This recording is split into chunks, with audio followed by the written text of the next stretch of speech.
नमस्कार, आप देख रहे हैं न्यूज 18 में हूं आपके साथ मेनका चौधरी। इस वक्त उत्तराखंड से खबरों को लेते हैं। उत्तराखंड में 31 आईएएस 24 पीसीएस के तबादले हुए हैं। पंचायत चुनाव से पहले 31 आईएएस के तबादले किए गए। सचिन कुर्वे से हटाया गया पर्यटन विभाग की जिम्मेदारी। धीराज सिंह गब्रियाल बनाए गए हैं सचिव पर्यटन। वहीं चंद्रेश कुमार यादव को कमिश्नर फूड की जिम्मेदारी भी दी गई है। सीईओ यूकाडा से हटाई गई हैं सोनिका आशीष। सोनिका हटाई गई है। आशीष चौहान सीईओ यूकाडा बनाए गए हैं। 4 जिलों के डीएम भी बदले गए हैं। पौड़ी, चंपावत, रुद्रप्रयाग के डीएम बदले गए। आईएएस प्रतीक जैन रुद्रप्रयाग के डीएम बने हैं। वहीं मनीष कुमार होंगे डीएम चंपावत। स्वाति भदौरिया बनी है डीएम पौड़ी। प्रशांत कुमार आर्य को उत्तरकाशी की जिम्मेदारी दी गई है। उत्तराखंड में 24 पीसीएस के तबादले किए गए हैं। पीसीएस मुक्ता मिश्रा एडीएम पौड़ी बनाई गई हैं। कौस्तुभ मिश्रा एडीएम यूएस नगर बनाए गए हैं। शैलेंद्र सिंह नेगी एडीएम नैनीताल होंगे। वहीं फिंचा राम होंगे एडीएम प्रशासन हरिद्वार। रामजी शरण शर्मा बनाए गए हैं CDO Almora. PCS SK Baranwal बने हैं सचिव अधीनस्थ सेवा चयन आयोग। त्रिलोक सिंह को आरएफसी कुमाऊं की जिम्मेदारी है। वहीं लक्ष्मीराज चौहान जीएम जीएमवीएन बनाई गई हैं। पंचायत चुनाव से पहले डिप्टी कलेक्टर्स के भी तबादले हुए। नैनीताल, बागेश्वर, हरिद्वार, यूएस नगर के डिप्टी कलेक्टर बदले गए हैं। स्वाति भदौरिया डीएम पौड़ी बनाई गई है। वहीं यूकाडा की सीईओ सोनिका को हटा दिया गया है।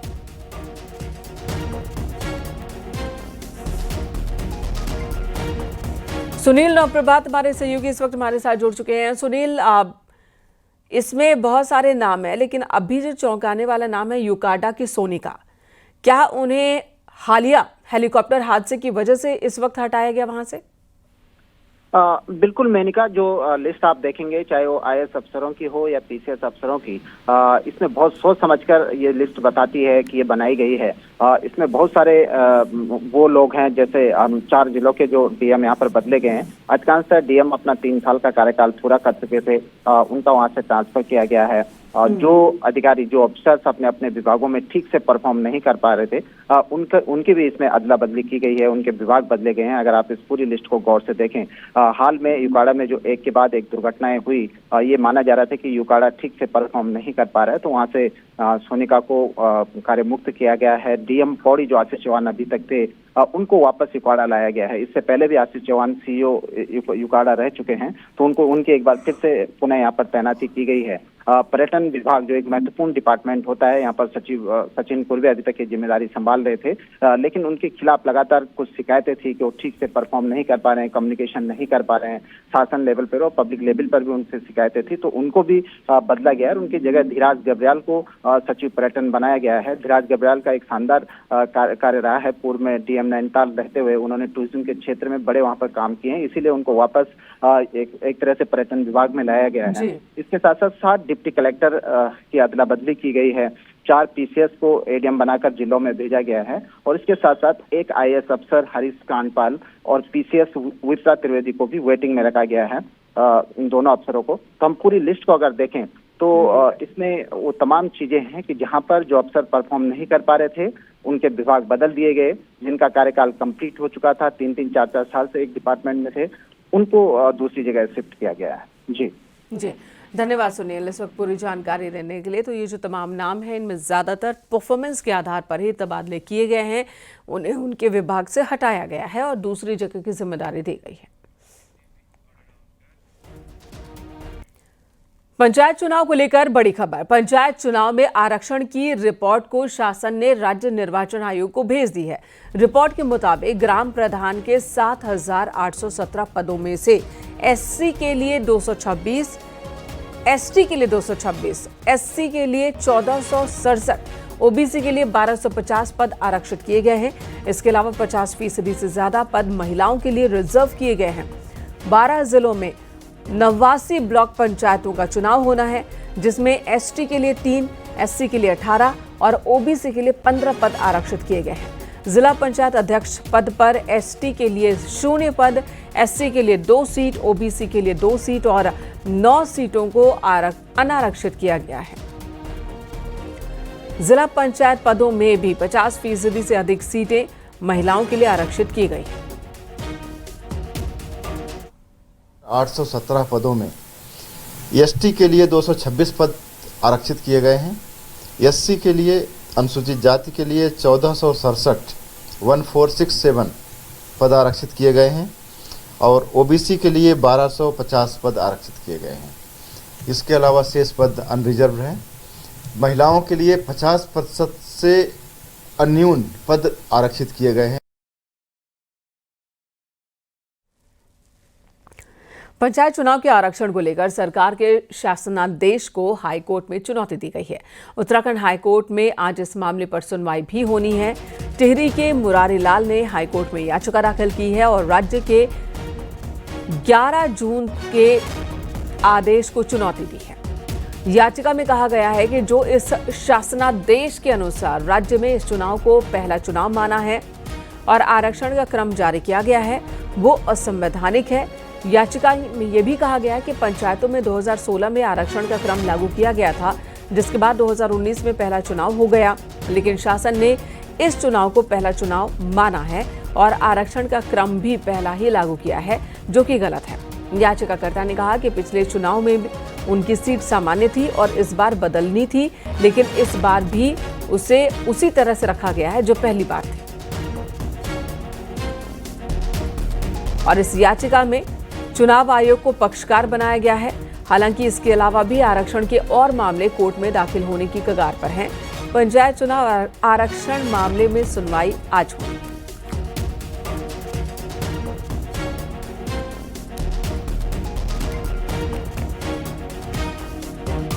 ये बहुत बड़ी समस्या पर है कि सरकार ने किस हिसाब से रोस्टर जारी किया आरक्षण का।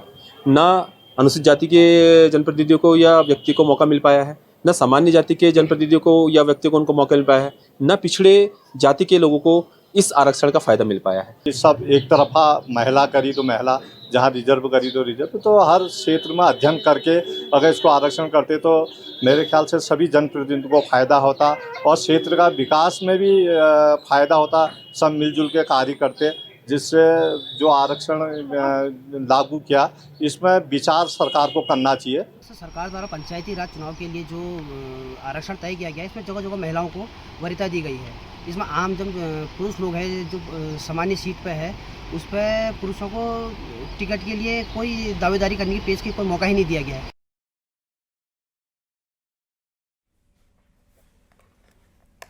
मध्य प्रदेश में पंचायत चुनाव को लेकर एक बार फिर संशय गहरा गया है। हाईकोर्ट में पंचायत एक्ट में आरक्षण संशोधन को चुनौती देने वाली याचिका पर शुक्रवार को सुनवाई होनी है, तो उधर ग्राम प्रधान से लेकर जिला पंचायत सदस्य पदों पर लागू किए गए आरक्षण रोस्टर को लेकर भी बवाल मचा है।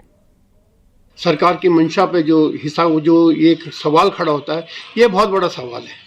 सरकार क्या अपनी तरीके से इस आरक्षण को नियमित करती है, इस आरक्षण को निश्चित करती है? जो संभावित कैंडिडेट हैं वो सामान्य जाति से जीतने वाला है, तो क्या किया जाता है, रातों रात उस सीट को जो है महिला कर दिया जाता है या अनुसूचित जाति कर जाता है, जो कि अच्छी बात नहीं। ये वो प्रत्याशी हैं जो अपनी अपनी सीटों पर चुनाव लड़ने की तैयारी में जुटे थे, लेकिन आरक्षण तय होते ही सीटों का स्टेटस बदल गया और कई नेताओं के अरमान धरे के धरे रह गए। सबसे ज्यादा शिकायतें पौड़ी जिले से है। यहाँ 5 ब्लॉकों के प्रमुख पदों का और जिला पंचायत की 12 सीटों का स्टेटस बदल गया है। आरोप है कि आरक्षण रोस्टर जीरो करते वक्त नियमों का सही से पालन नहीं हुआ और यही आरक्षण मानक अब हाईकोर्ट में चुनौती के घेरे में है। कम से कम 50% स्थानों पर आरक्षण को बदल दिया है। अब प्रश्न खड़ा होता है कि सरकार को इस आरक्षण को तय करने का आधार जो पहले सरकार ने बताया कि चक्रानुक्रम को शून्य करके नया चक्रानुक्रम शुरू किया गया है, क्या सरकार ने इस बात को इस जो कहा गया नियम, इस नियम का पालन किया? बीजेपी का दावा है कि आरक्षण रोस्टर में कोई गड़बड़ी नहीं है और कांग्रेस चाहे तो कोर्ट जा सकती है। दरअसल पंचायत चुनाव में पहली बार ओबीसी आरक्षण की व्यवस्था की गई। बीजेपी का कहना है कि इसी वजह से रोस्टर को जीरो कर पहले चक्र से शुरू किया गया और यही वजह है सीटों के स्टेटस बदलने की भी। जिला प्रशासन ने उन विषयों को 11 जून का जो शासनादेश है उसमें जो आवश्यक प्रतिशत के हिसाब से आवश्यक फार्मूले के हिसाब से क्षेत्र पंचायतों के, जिला पंचायतों के आरक्षण को आधार बनाया गया, मुझे लगता है कि उसे ही 100% लागू किया गया है। और कांग्रेस को अगर इस पर भी कहीं पर गलत लगता है तो उनको शासन पे या आगे जाने के उनके रास्ते खुले हैं। फिलहाल 19 जून को राज्य निर्वाचन आयोग द्वारा चुनाव अधिसूचना जारी किए जाने की उम्मीद थी, लेकिन देर शाम तक पंचायती राज निदेशालय से आरक्षण प्रस्ताव आयोग को नहीं मिला था। अब 20 जून का इंतजार है। 20 जून को ही हाईकोर्ट में भी पंचायत चुनाव पर सुनवाई होनी है। यानी अब पंचायत चुनाव की तस्वीर हाईकोर्ट के फैसले के बाद ही साफ होगी कि चुनाव जुलाई में होंगे या कि आगे टलेंगे। न्यूज़ 18 के लिए देहरादून से सुनील नौप्रभात की रिपोर्ट।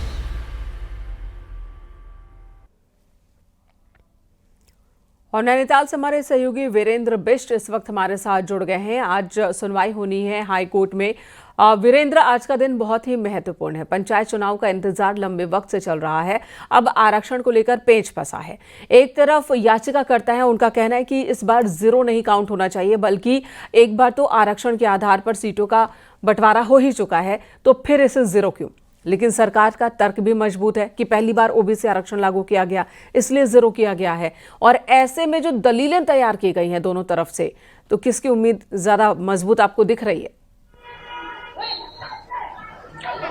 देखिए, जिस तरह से इंतजार जो जनप्रतिनिधि थे उनको था कि राज्य में जो पंचायत चुनाव होंगे उस पर वो अपनी भागीदारी करेंगे, लेकिन कई सीटों पर ऐसा हुआ है कि कई इलाके या तो महिलाओं के लिए रिजर्व कर दिए गए या फिर SC ST के लिए रिजर्व कर दिए। जो सामान्य वर्ग के लोग हैं उनका ये कहना है कि भाई अगर जो चुनाव का रोस्टर था उसको 2016 के हिसाब से तैयार किया जाता तो कहीं ना कहीं उनको फायदा मिलता और सभी वर्गों का एक समान प्रतिनिधित्व आता और क्षेत्र का विकास होता। हालांकि इन सारे मुद्दों को लेके उत्तराखंड हाईकोर्ट में भी आज सुनवाई होनी है और जस्टिस रविंद्र मैठानी की कोर्ट में ये सुनवाई होनी है। तो ये कहा जा सकता है कि जिस तरह के चीजें उठाई गई हैं, याचिका में जो कहा गया है कि जो रोस्टर था उसका अगर आरक्षण देखा जाए तो इस बार गलत किया गया है, यानी असंवैधानिक है, क्योंकि 2016 में जो रोस्टर तैयार किया गया था उसके बाद 2019 का जो पंचायत चुनाव है वो क्या हो ये चुका है। और मुमकिन है, क्या ये मुमकिन तो है कि जो 2016 में आरक्षण का रोस्टर तैयार किया गया था उसके हिसाब से जो बदलाव होने थे वैसे ही बदलाव होते और इसी के साथ ओबीसी आरक्षण को भी इंक्लूड कर लिया जाता? क्या ये मुमकिन है तकनीकी तौर पर? अगर देखा जाए तो सरकार का तर्क भी ठीक है अपने आप में, क्योंकि सरकार इस बात को कह रही है कि जो ओबीसी आरक्षण है उसको हमने अभी लागू किया है तो रोस्टर को जीरो कर दिया गया है। तो ये डिफेंस सरकार का उत्तराखंड हाईकोर्ट में जरूर रहेगा और कोर्ट को ये बताया जाएगा कि जो ओबीसी आरक्षण है उसको लागू किया है तो कहीं ना कहीं जो रोस्टर का क्रम है वो फिर एक बार जीरो से लागू होगा। तो आज उत्तराखंड हाईकोर्ट में 12 से 1 बजे के बीच इस मामले पर सुनवाई होगी। हो सकता है कि सरकार को इस सारे मामले को लेके नोटिस हो जाए, चुनाव आयोग को नोटिस हो जाए, पंचायती राज विभाग को नोटिस हो जाए, तो उधर जो याचिकाकर्ता हैं उनका स्पष्ट तौर पर कहना है। लेकिन एक बात गौर करने की यह भी है कि अभी सिर्फ जो 11 जून का शासनादेश है सरकार का उसको उत्तराखंड हाईकोर्ट में चुनौती दी है। 8 से 10 याचिकाएं और अभी लंबित हैं या हाईकोर्ट की दहलीज तक पहुंच गई हैं। हालांकि वो अभी लिस्टेड नहीं है कि जुलाई के महीने में पंचायत चुनाव हो पाए। धन्यवाद वीरेंद्र इस वक्त पूरी जानकारी देने के लिए। तो मामला आरक्षण का पहुंच गया हाईकोर्ट तक। कई और याचिकाएं भी दाखिल की जाएंगी और इन सभी याचिकाओं को अदालत सुनती है नहीं सुनती है वो देखना होगा। लेकिन फिलहाल आज 11 जून के जो शासनादेश है उसे दी गई चुनौती वाली याचिका पर सुनवाई होनी है। अदालत का रुख क्या होगा बहुत ही महत्वपूर्ण होगा। इधर पौड़ी के रिखणी खाल ब्लॉक में लाइन पर काम करते वक्त बुधवार को संविदा लाइनमैन की करंट लगने से मौत हो गई। इस मामले को सीएम पुष्कर सिंह धामी ने गंभीरता से लिया। क्षेत्रीय विधायक दलीप रावत ने इस संबंध में मुख्यमंत्री से शिकायत की थी। मुख्यमंत्री ने तत्काल प्रभाव से संबंधित एरिया के junior engineer Shubham Kumar, SDO Chandramohan और एग्जीक्यूटिव इंजीनियर विनीत सक्सेना को सस्पेंड कर दिया है। मुख्यमंत्री ने सख्त निर्देश दिए और कहा कि कर्मचारियों की सुरक्षा सर्वोच्च प्राथमिकता होनी चाहिए। सीएम ने कहा कि फील्ड स्टाफ को सेफ्टी बेल्ट, ग्लव्स, हेलमेट और इंसुलेटेड टूल्स देना अनिवार्य है। मुख्यमंत्री ने इसे गंभीर लापरवाही माना और यूपीसीएल के सीनियर अधिकारियों से जवाब तलब किया है।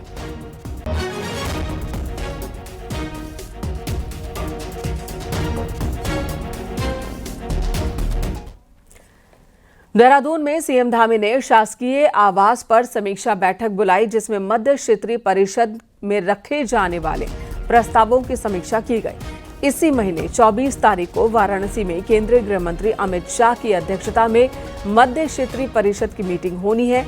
इस मीटिंग में शामिल होने के लिए उत्तराखंड से सीएम पुष्कर सिंह धामी, कैबिनेट मंत्री सुबोध उनियाल, सतपाल महाराज और प्रमुख सचिव आर.के. सुधांशु वाराणसी जाएंगे।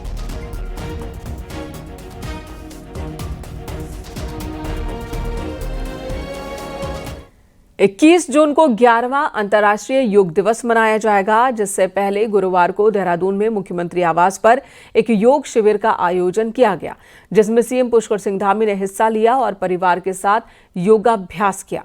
इस मौके पर मुख्यमंत्री ने प्रदेशवासियों से योग को अपनी दिनचर्या का हिस्सा बनाने की अपील की।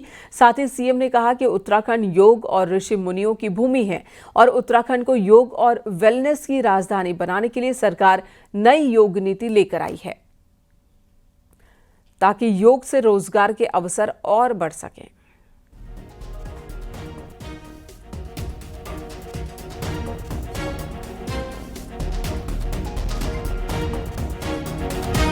निरंतर इस दिशा में काम कर रहे हैं कि देवभूमि उत्तराखंड सनातन संस्कृति की वैश्विक राजधानी बने और ये भूमि योग की भूमि है, आयुष की भूमि है और हमारी ऋषि मुनियों की भूमि है। आज के इस कार्यक्रम के माध्यम से मैं आप सभी से आह्वान करना चाहता हूं कि उत्तराखंड को देश का सर्वश्रेष्ठ राज्य बनाने की हमारे विकल्प रहे संकल्प को पूरा करने के लिए आप सभी अपना अपना योगदान सुनिश्चित करें। मुझे पूरा विश्वास है कि हमारे सामूहिक प्रयास जल्दी ही सफलता में परिवर्तित होंगे।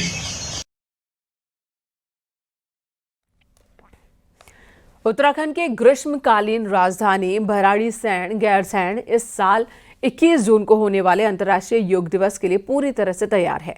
यह आयोजन इस बार बेहद व्यापक स्तर पर हो रहा है, जिसमें कई राष्ट्रों के राजदूत और वरिष्ठ अधिकारी पहली बार यहां पहुंचेंगे। इस ऐतिहासिक मौके पर Mexico, Fiji, Nepal, Suriname, Mongolia, Latvia, Sri Lanka और रूस जैसे देशों के वरिष्ठ अधिकारी और राजदूत योग के वैश्विक उत्सव में शामिल होने उत्तराखंड पहुंच रहे हैं।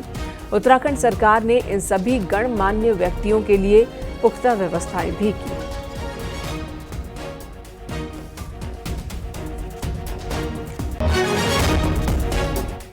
चमोली से हमारे सहयोगी नितिन सेमवाल इस वक्त हमारे साथ मौजूद है। नितिन, बहुत ही खूबसूरत वादियां भराड़ीसैंण की और वहां पर ये विदेशी मेहमान होंगे जो कि योग दिवस में हिस्सा लेंगे। किस तरह का प्रोग्राम है, कितने बड़ी तादाद में भारतीय इसमें शामिल होने वाले हैं, किस तरह का आयोजन होगा, बताइए जरा। जी निश्चित रूप से अगर देखा जाए तो कल यानी कि अंतर्राष्ट्रीय योग दिवस के अवसर पर जो ग्रीष्मकालीन राजधानी है उत्तराखंड के भराड़ीसैंण, वहाँ पे तमाम योग अभ्यास करने वाले जितने भी योगा से जुड़े हुए लोग हैं वो वहाँ पे पहुँचेंगे। और सबसे बड़ी बात यह है कि 8 राष्ट्रों के राजदूत यहाँ पे पहुँच रहे हैं और स्वयं उत्तराखंड के मुख्यमंत्री पुष्कर सिंह धामी भी भराड़ीसैंण में मौजूद रहेंगे। अगर आज की बात की जाए तो आज सभी मुख्य अतिथि और विशिष्ट अतिथि गैरसैंण पहुँच जाएंगे और उनके पहुँचने का जो क्रम है वो लगभग 2 बजे से शुरू हो जाएगा। देहरादून के बाद सभी हेलीकॉप्टर से गैरसैंण पहुँचेंगे और स्वयं मुख्यमंत्री पुष्कर सिंह धामी इन जितने भी राष्ट्र के राजदूत हैं उनका स्वागत करेंगे। तो कहीं ना कहीं व्यापक तौर पर इस बार अंतर्राष्ट्रीय योग दिवस भराड़ीसैंण में मनाया जा रहा है। गैरसैंण को एक नई पहचान मिलने जा रही है, क्योंकि जो अंतर्राष्ट्रीय योग दिवस है वो विश्व भर में जिस तरीके से मनाया जा रहा है, तो कहीं ना कहीं जब शनिवार को यहाँ पे सुबह लगभग 8 बजे से योग अभ्यास किया जाएगा, योग करेंगे स्थानीय लोग, चाहे राष्ट्र के जो अलग अलग राष्ट्रों के राजदूत आए हैं, जो उत्तराखंड के तमाम वरिष्ठ अधिकारी यहाँ पे पहुँचेंगे, तो गैरसैंण को निश्चित तौर पर एक पहचान मिलेगी। इससे पर्यटन की भी अपार संभावनाएं बढ़ेंगी। तो इसी को लेकर उत्तराखंड सरकार ने फैसला लिया कि भराड़ीसैंण में इस बार अंतर्राष्ट्रीय योग दिवस के अवसर पर एक बड़ा और व्यापक कार्यक्रम आयोजित किया जाए। जी जी, धन्यवाद नितिन इस वक्त पूरी जानकारी देने के लिए। तो भव्य कार्यक्रम होगा गैंडसैंड में और उसे देखने के लिए भी उत्सुकता उत्तराखंडियों में जरूर होगी। इधर ऋषिकेश को योगा कैपिटल ऑफ वर्ल्ड कहते हैं। यहाँ योग की विधाओं को अलग अलग रूप से सिखाया जाता है, जिसे सीखने बड़ी संख्या में योगा प्रेमी ऋषिकेश पहुंचते हैं।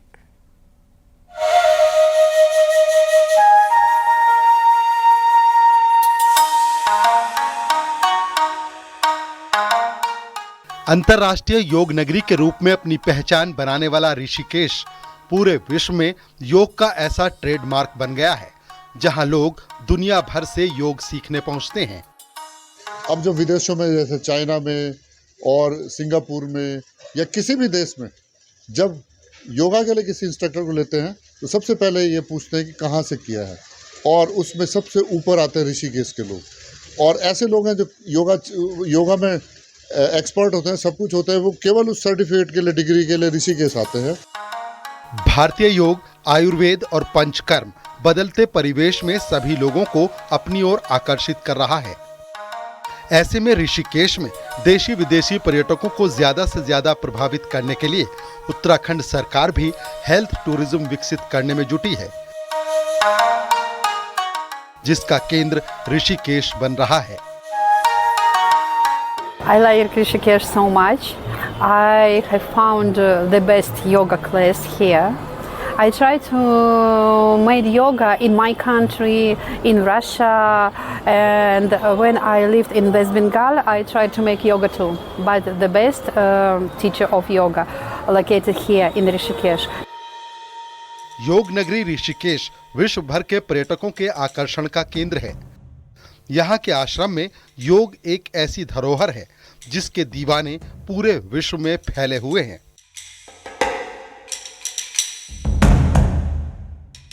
न्यूज़ 18 के लिए ऋषिकेश से आशीष डोभाल की रिपोर्ट।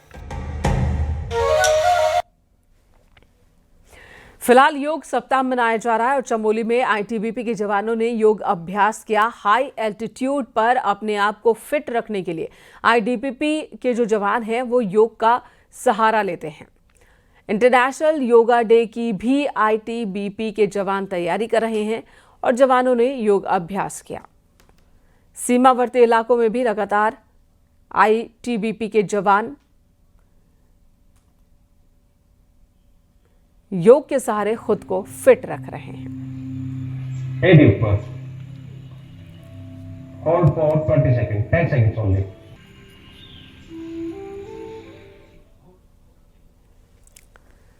वहीं देहरादून फॉरेस्ट डिवीजन के गड़बड़झाले के मामले में वन मंत्री ने जांच अधिकारी की नियुक्ति की है, जो पूरे मामले की जांच के बाद अपनी रिपोर्ट सौंपेगा।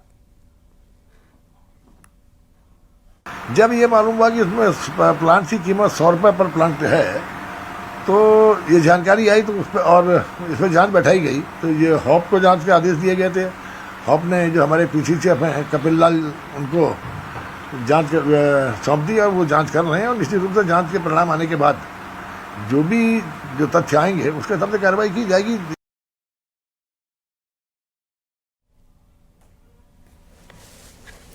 तो यहाँ रुकेंगे एक छोटे से ब्रेक के लिए। खबरें ब्रेक के बाद भी जारी हैं।